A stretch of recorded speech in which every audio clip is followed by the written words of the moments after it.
你当时意识到自己这是在犯罪吗？我真的没有意识到，我觉得我在帮朋友。朋友，他们算是你的朋友吗？最起码当时算。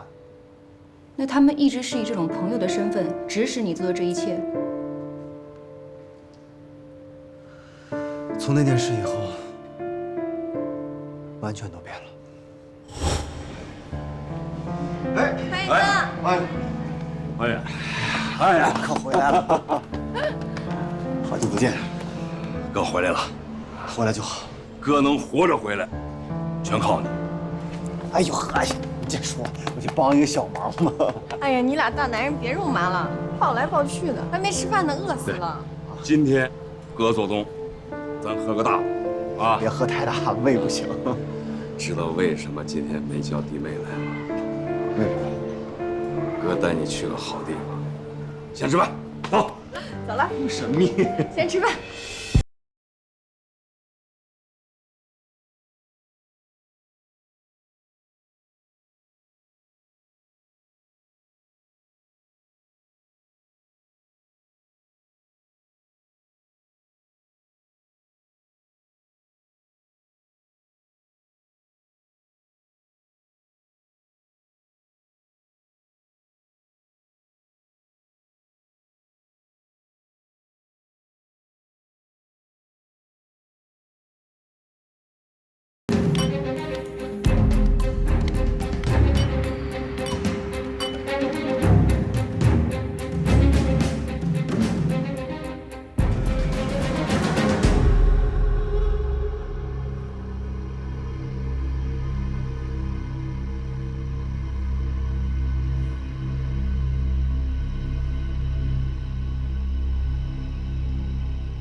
喂，华远哥，昨天晚上玩的尽兴吗？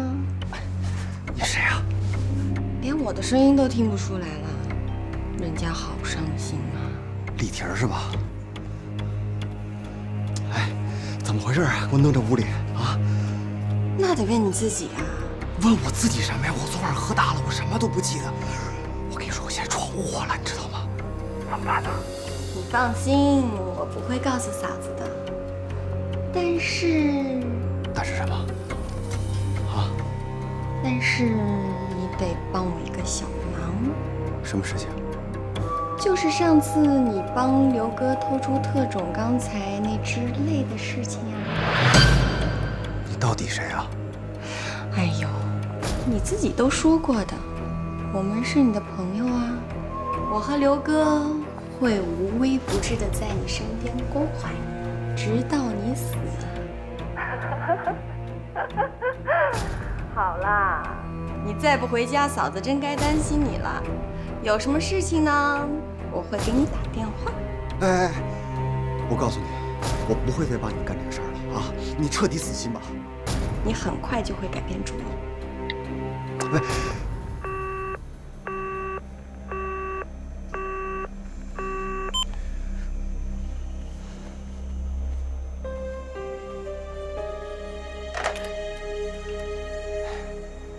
小姐，那个，我们俩素未平生啊，就今天就当我什么都没发生过哈，然后以后有缘见面，咱再保持联系，好吧？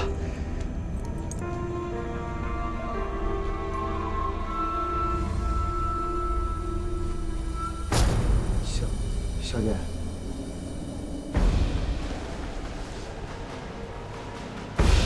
小姐，小姐，哎，小姐，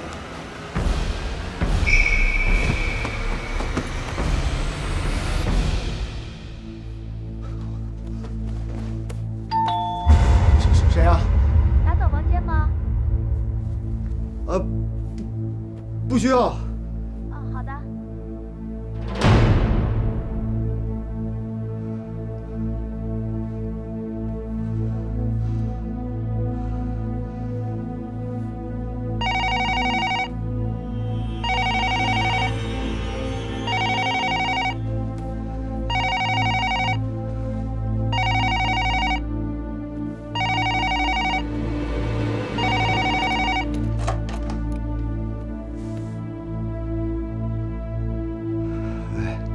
怀远哥，回心转意了吗？怎么回事啊？啊，这到底怎么回事？这是？你不用了解那么多。如果你选择跟我们合作的话，我可以保证你出这个门，而且没有任何麻烦会找上你。如果你不跟我们合作的话，你能不能出得了这个门，就要看你的运气了。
没过几天，我的任务就来了，还是老样子，让我偷特。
我才知道，我真的是掉进一个圈套里了。我宁愿相信我做了一场噩梦，或者是他们给我开了个玩笑。但是，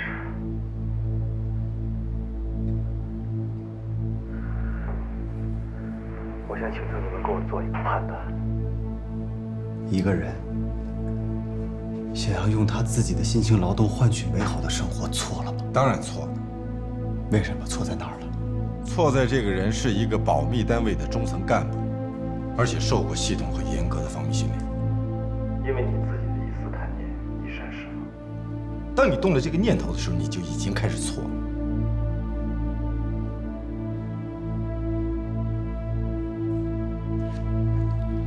委员，一个人的人生就是一个选择的过程。你不仅你自己选择了一条错误的道路，而且还同时把另外2个人拖下了水。这2个人，一个是你的老婆，另一个是你还没出世的孩子。难道到现在，你还没觉得自己错了吗？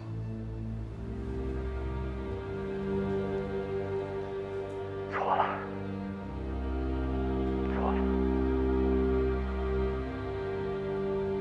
我害了菲菲。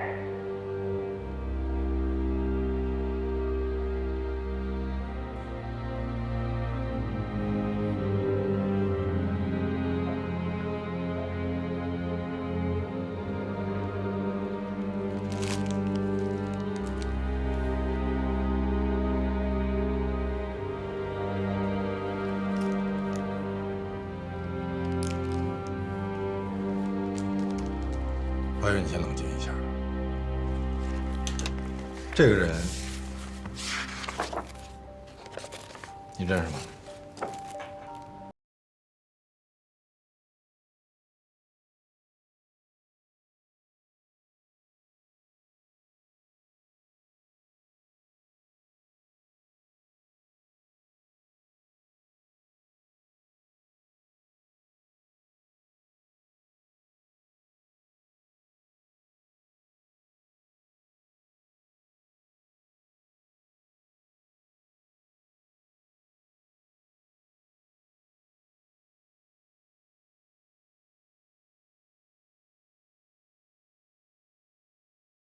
指一下他的图像，一定全力配合。好了，龚怀远，请你继续往下说。之后呢？你又为他们做过什么事儿？之后，我基本上就没做什么事儿了，因为在1年之内，顶多能帮他们再偷点钢血这样的事情。但就在1年前，他们态度突然缓和了，希望我在301里面为他们再物色2个人。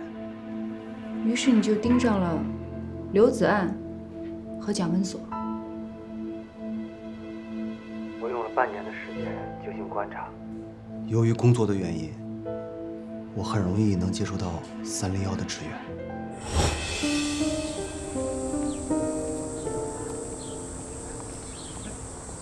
爸，来说，我找你点事儿啊。狗厂老领导他们开除我，你知道吗？什么事啊？哎呀，回什么家，爸，就在这说。你在这儿怎么说吧？你怎么说？你跟他们说一声啊，他们就把我开除了，你知道吗？哎呀，你去呀！怀远，你看看，怀远的头都给磕破了，你干什么？你这是？这么大个人了，一点事儿都不懂。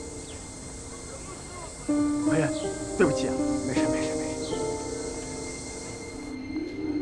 刘子岸是我锁定的第1个人，他没什么出息，连301的工作都保不住，而且这个人好高骛远，有强烈的虚荣心，并且他对301和他的父亲刘进有强烈的不满，所以我就找机会接近了他。这个人头脑简单，很容易让人了解到他的所有。当了解到他的欲望和懦弱之后，也就好下手了。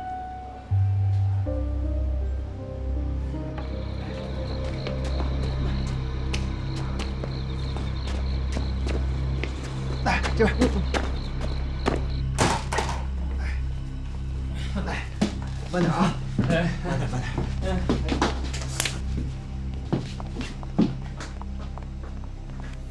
没。他有女朋友，但是依然住在单身宿舍，跟女朋友的关系也出现了很大的问题。在他房间里看不出任何跟他父亲有关的痕迹。总之，他是一个被301彻头彻尾遗忘的人，我就把这个名字报上去了。你在讲述这些事情的时候，眼睛里闪烁着一种兴奋。你是以什么样的心态完成这些事情的？我以为我找到了一个解脱的方法。什么意思？我在物色这2个人的时候，我就希望我能够藏在他们后面。你是要把他们当成你的替罪羊？可以这么说。你是通过什么方法把刘子安的名字上榜？定期我们家的邮箱里会有一个没有写字的信封，我把名字写上，自然有人来取。是他们亲自来取吗？但是一定有人在监控。因为有一次，我想看看到底是谁来取，我就在等，可是等来的是快递公司的小哥。我查过他的证件，包括给快递公司也打过电话，都证实了，没有问题。那你是怎么确认的他们有监控呢？因为就在我对这个拿信人产生疑虑的时候，第2天，我们家门缝里就有一个信封，而且里面的照片差点还让菲菲看到。什么照片？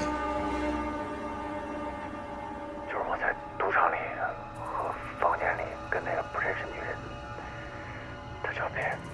所以，从那件事以后，我突然明白了，这可能是他们对我的最后警告了。从那以后，我也不敢自作主张了。那你又是从什么时候开始物色第2个目标的？其实蒋文所，我刚到单位的时候我就认识，因为他这个人没有架子，比较风趣，说话也幽默，很好跟人打成一片的。这孩子一天天的大，我们这是一天天老了。是啊，这孩子这么大，都是我一把屎一把尿带大的，我容易吗？是你不容易，啊，我容易。我不上班，不挣钱。你整天上班，能挣回钱了也行啊。你看人家买的车，买的房，咱家呢，买个自行车还得从嘴里抠，小的带着，大的，哎呀，那怎么了？大的不挺好的吗？在南方还买了房。哎呀，怎么办？都是自己养的，能不管？孩子都是你惯的。惯的，你如果工作抽点时间管管孩子，也不至于这个样。我怎么了？啊，我每天上班忙得一塌糊涂的，啊，你管管孩子怎么了？这大的管成那个样子，光还赌债就60多万，你生病还20多万，还他赌债就是60多万。只是他平时给所有人的印象是一个积极乐观、仗义疏财的老大哥，其实他家里的情况却很少有人知道。他女儿生孩子的时候遇到医疗事故，留下了病根儿，在孩子不到1岁的时候就死了。女婿在那时候不久也跑了，儿子早年辍学跑去南方做生意，谁知道也是个没出息的货，欠了一屁股赌债，还3天2头找老头要钱。别看蒋文所是个处长，他老婆一直是个临时工，骨头有病要做手术，因为钱的问题一拖再拖。可以说，蒋文所的日子在整个301是最苦的。当我锁定蒋文所以后，我就后悔了，因为他实在是太困难了，太不容易了。可你还是把蒋文所的情况告诉了他们。从那时候开始，你又害了2个人。那我能怎么办呢？我有选择的余地吗？那不是他们还有别人吗？其实你们说的都对。自打我从帮他们偷东西开始，我就踏入深渊，这脚就拔不出来了。一开始，你知道他们要你发展这2个人要干什么吗？一开始我不知道，我只是把合适的人选和他们的基本资料上报。至于他们是怎么联系的，具体的我一概不知道。我想可能就是像对付我一样对付他们吧。说句自私的话，自打踏上这艘船以后，我一直担心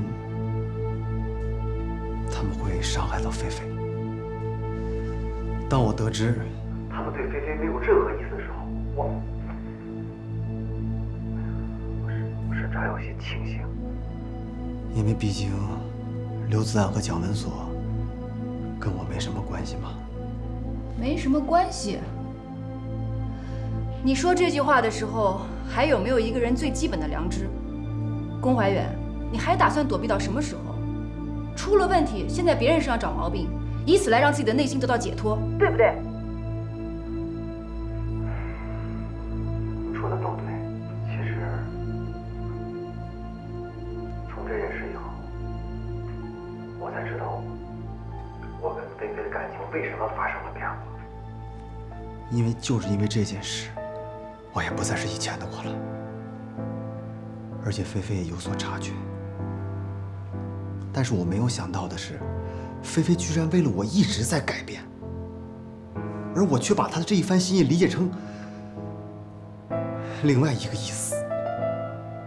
我就是在这种自我煎熬当中，间接的又伤害了刘子安和蒋文锁。他们什么时候向你们明确的任务？1个半月前吧。让你干什么？他让我去悄悄地复制菲菲身上的密钥。其实一开始我真不知道他们找这2个人是干什么的，后来我才明白，他让刘子安去对付刘静，让蒋文锁去对付张西洋，3把密钥合起来才能偷海龙号的数据。那你是怎么对付菲菲的呢？我什么也没做，我指使刘子安去做的。也就是说，从刘子安带着牛奶到你家做客，一直到他偷偷复制的密钥，这一切都是你安排的。是，因为只有这样，我才可以逃脱嘛。万一他要是被抓住了，他一定会交代事情经过，这一来二去，我可以避嫌。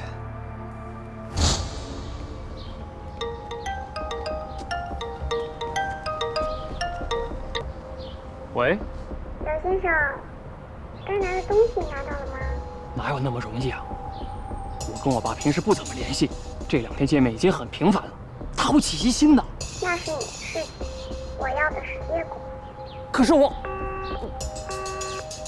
喂，喂。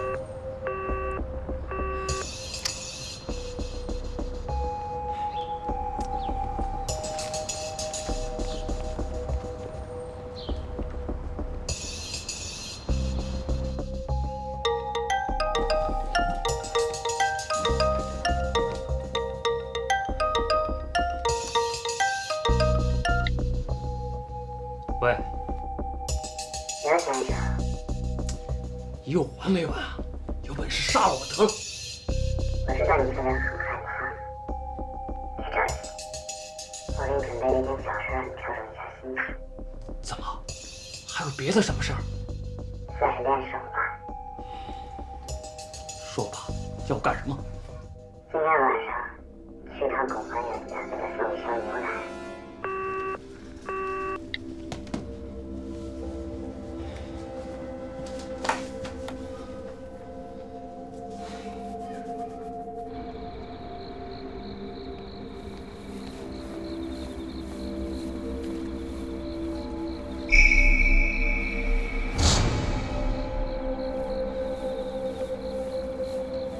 我知道了平时联系他的人，也就是那个汤姆猫的声音之后，就决心利用这个声音控制刘子安。果然，他没有任何怀疑就上当了。我让他带着一箱事先注入安眠药的牛奶来家做客。原本菲菲不想喝，我说子安平时很少来，给个面子。菲菲这才拆开一个，喝了起来。于是刘子安就走了。为了保证药效，我让菲菲把剩下的都喝光了。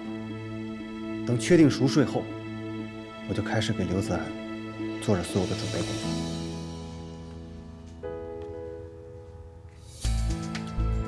菲菲，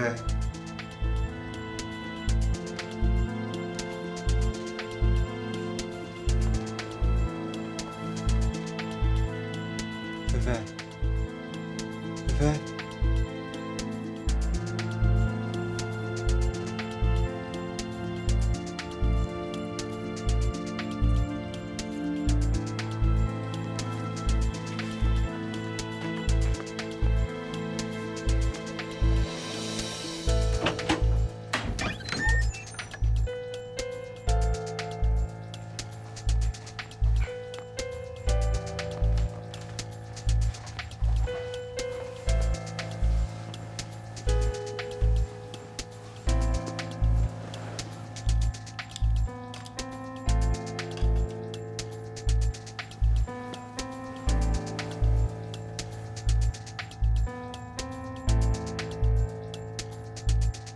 又过了不到半个小时，刘子安来了。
清楚这个事情经过了。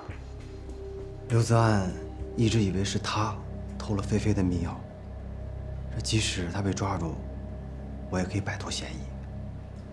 但是我万万没有想到是他会自杀，这让我太吃惊了。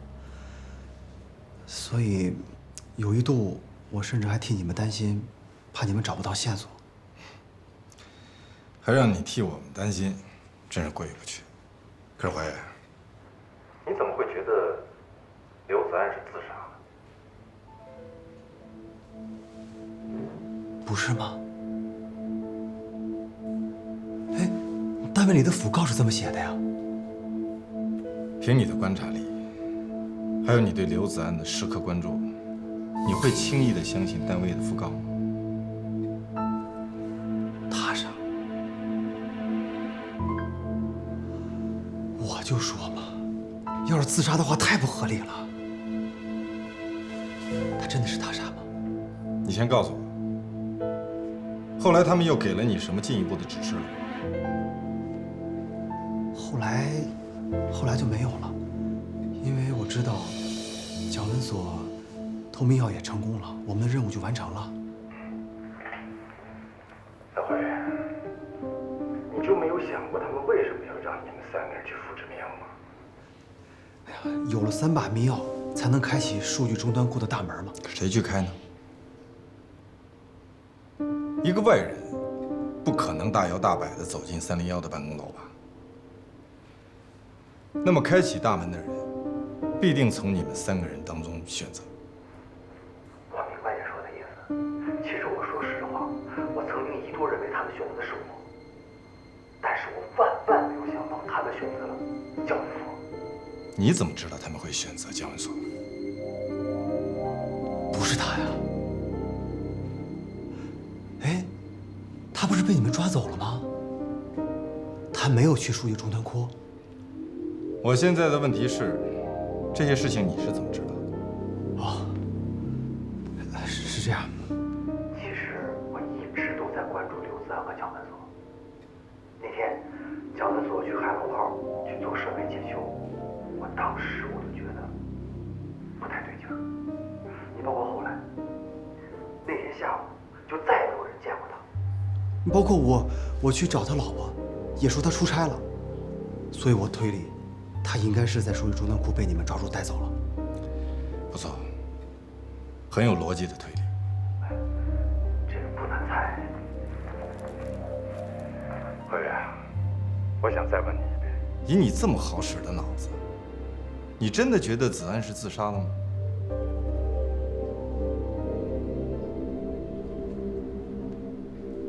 这两个事儿之间有联系吗？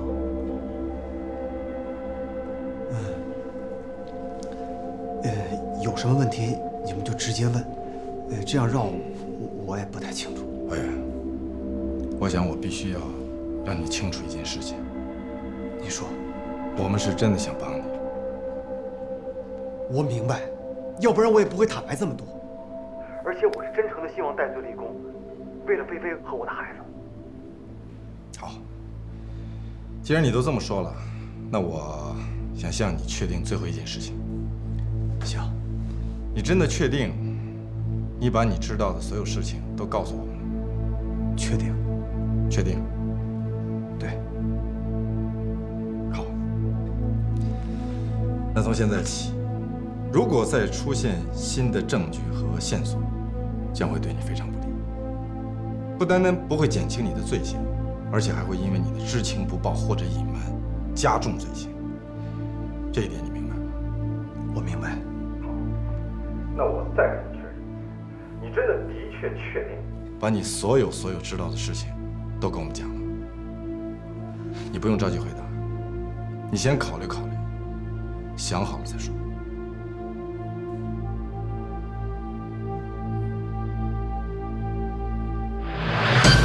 我确定。好吧，那我们先休息一会儿。等一下，我的同事会把你的笔录拿过来，你看一下笔录，如果没有任何问题，你签个字。好。如果想起什么，随时叫我们，咱这不是监狱。好的。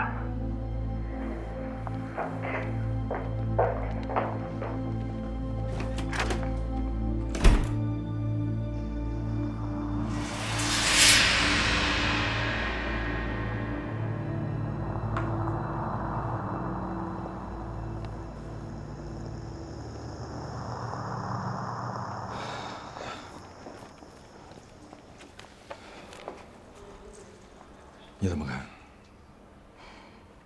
他刚才说话的时候，我一直盯着他的眼睛，期间还用语言刺激过他。通过他的应激性反应，掌握了一些他的基本行为语言。根据整个谈话的过程，我倒是觉得他应该是没有说谎的机会。不对，这里面肯定有问题。你怀疑的推论是什么呢？不是推论，给你看个东西。小伟，把东西准备好，我马上过来。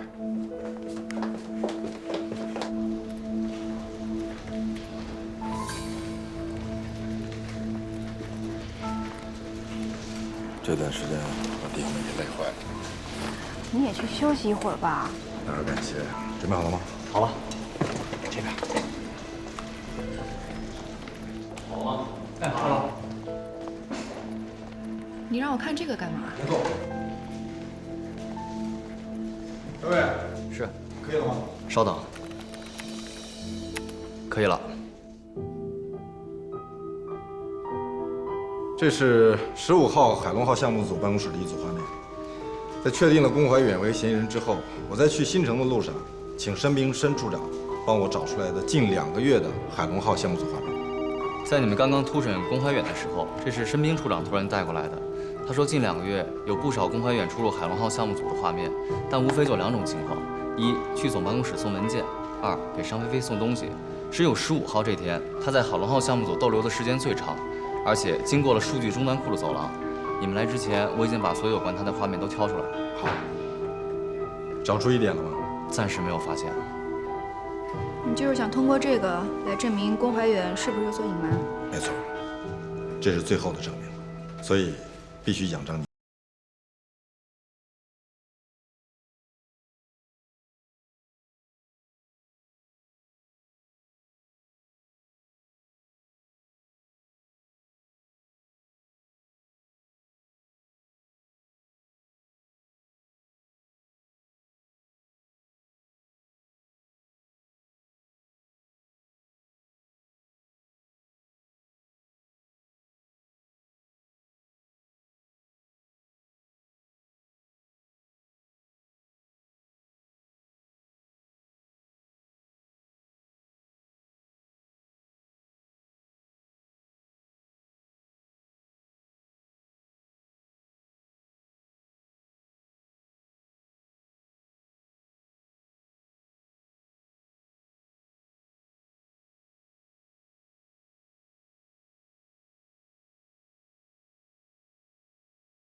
叶处，你找我啊？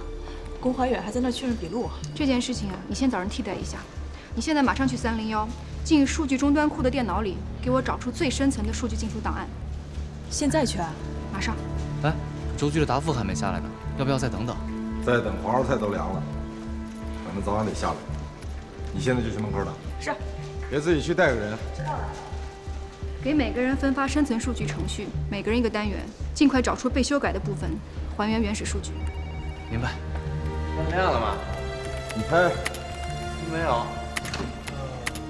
这是要干嘛呀？别问了，问多了费脑子。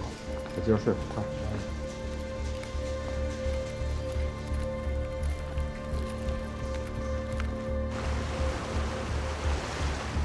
你怎么还亲自过来了？有什么事打电话说一声就行。进屋说。我跟你们说，这事不行啊！为什么不行啊？301的终端数据库那是国家最高的密集个体单位，就连部里都没有权利批准进入，我怎么可能？可是我已……哎，老大，就这么说吧，今天这事儿您批我们得进，您不批我们也得进。什么意思？什么意思？我们就剩这一条线索了，如果不能及时撬开，那就真的不能保证限期破案了。到了那时候，这个损失谁来弥补？不是我的话你听不懂呢，还是故意违反纪律？要不然我再给你上一课。我不管，反正这事我就赖上您了，您必须得给办。你小子别跟我耍混啊，没用。哎，周局，什么意思？轻点。您先听我把话说完。这事儿最初是不是您口口声声说是专案工作？是。那您凭良心讲，从这个专案组建立第一天到现在，我们让您操过心吗？没有。那现在我们好不容易张一次嘴，您就给我们这么一结果。是。我们也是要脸的人。对。你别拉我。您这样，您让我们俩的脸往哪儿搁呀？周局，真的，这事儿没商量，您必须得给办。办不了。周局，我亲爱的周局，您了解我们俩，我们俩不是这种无事生非给您添堵的人，不是，是不是？是啊。龚怀远的证词已经有了，滴水不漏。可我就是觉着，他还有一件非常重要的事瞒着我们。如果说进不了数据终端库，我们就撬不开龚怀远的嘴，撬不开他的嘴，很有可能就有一件危险的事情瞒着我们。如果不知道这个事情，那就更有。你别拿话吓唬我，没用，没用。行，你不给办是吧？办不了。那我们也不管了，这事儿您自个儿看着办吧。你别老这。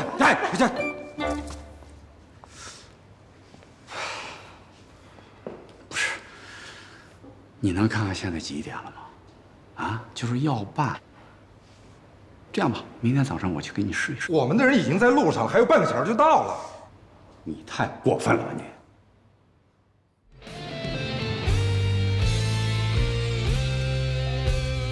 天空中那点乌云已经逐渐散去，遗憾的是给心灵我留下了印记。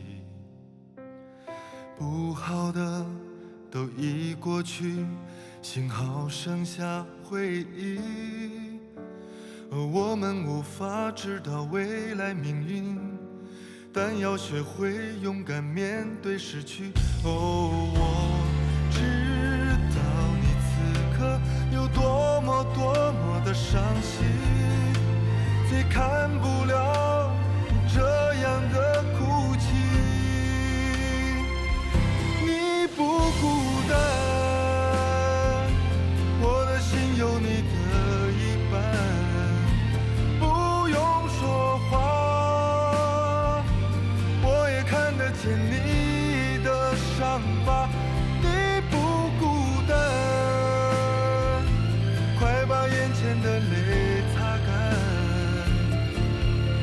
忘掉昨天带给我们那点黑暗，抬起头看看天空。